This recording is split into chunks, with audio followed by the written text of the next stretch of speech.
Death, man's most mysterious and inevitable reality. Does death mean the end of life, or does it merely open the door to another life, another dimension, or another world? Is there life after death, or have we come by chance?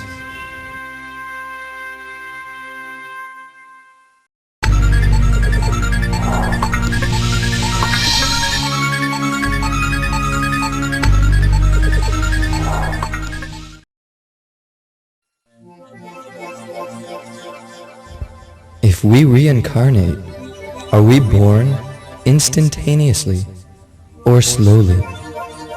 Can other living beings, like animals, reincarnate in human bodies? Can man appear as an animal? If so, how and why? Do we reincarnate forever, or does it end somewhere? Can we control our future incarnations? How?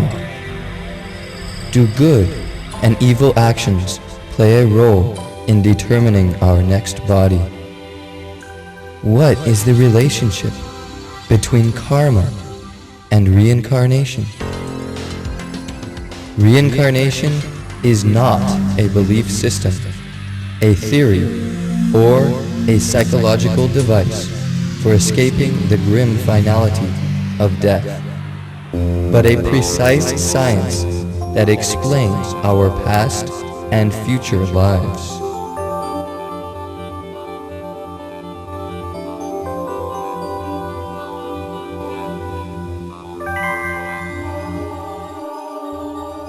Who are we? Where have we come from? Modern scientists say that the universe came from a big bang. A huge explosion from which the simplest of the bacteria species evolved to become man. The theory of evolution. But if this is true, then why is there no proper explanation or evidence to prove the theory? Where are the missing links between the species? How can man come from monkeys?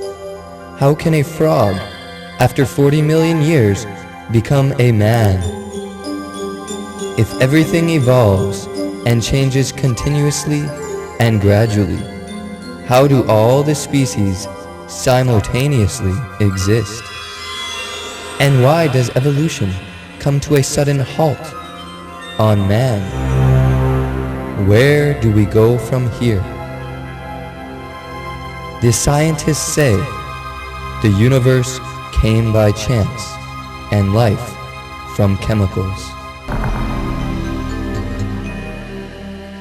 Sir Isaac Newton, one of the most renowned scientists of all times, once created a model of the universe.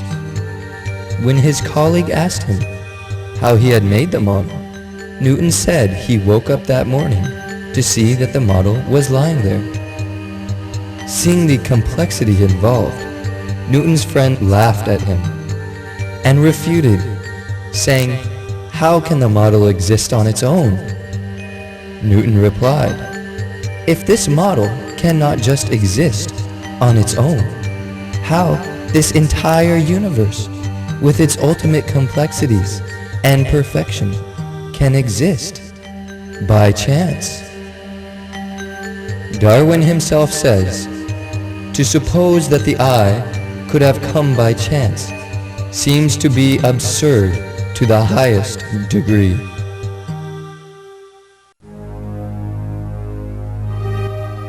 In our modern society, when people are out of touch with nature and traditional wisdom, they consider it fashionable to ridicule and only to believe in what they see, touch, and measure, or as the saying goes, seeing is believing.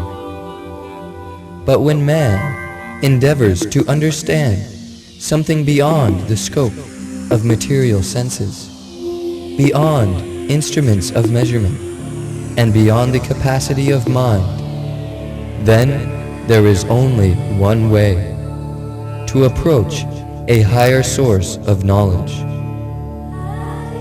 The Vedas. Let us think, which part of the body am I? Am I the hands, the legs, the eyes, the brain, the mind, the heart? A child grows to a boy, to an adult, to an old man. Through all this time, although the body is getting older, we feel ourselves to be the same person. How and why? Have you thought, what is the difference between a living body and a dead one? The difference is the living force. The Vedas say this living force is the soul which never feels older. Now let us think logically.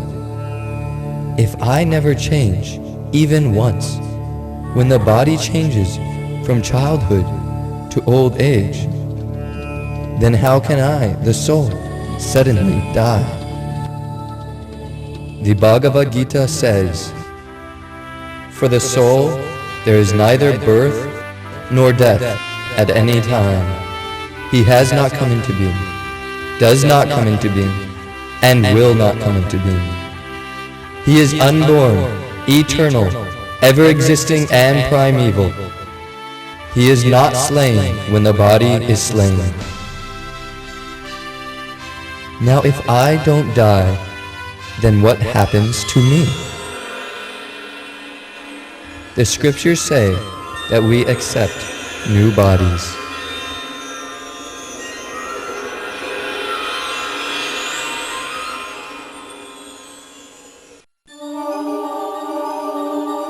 As the embodied soul continuously passes in this body from boyhood to youth to old age, the soul similarly passes into another body at death. So we accept a new body. Now there are 8.4 million types of body forms, from the bodies of aquatics, plants, insects, birds, reptiles, animals, and humans. So we can accept a body in any one of these forms. Now what decides my new body? Can I choose it? The answer is karma, or your actions today decide your new body, and you decide your actions.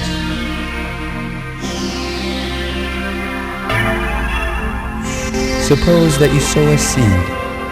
It takes some time for it to grow into a tree.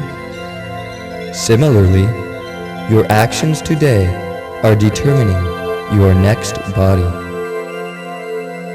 Whatever state of being one remembers when he quits his body, that state he will attain. It is you who decide your next body by your actions today. No one can break this law because everyone is completely controlled by these laws, and you are no exception.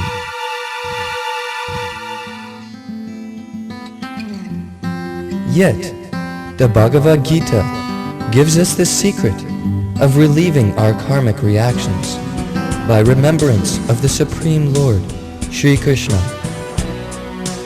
To remember the Supreme Lord is made very easy in this age of Kali, by the simple method of chanting the holy names of God, especially the Hare Krishna Maha Mantra.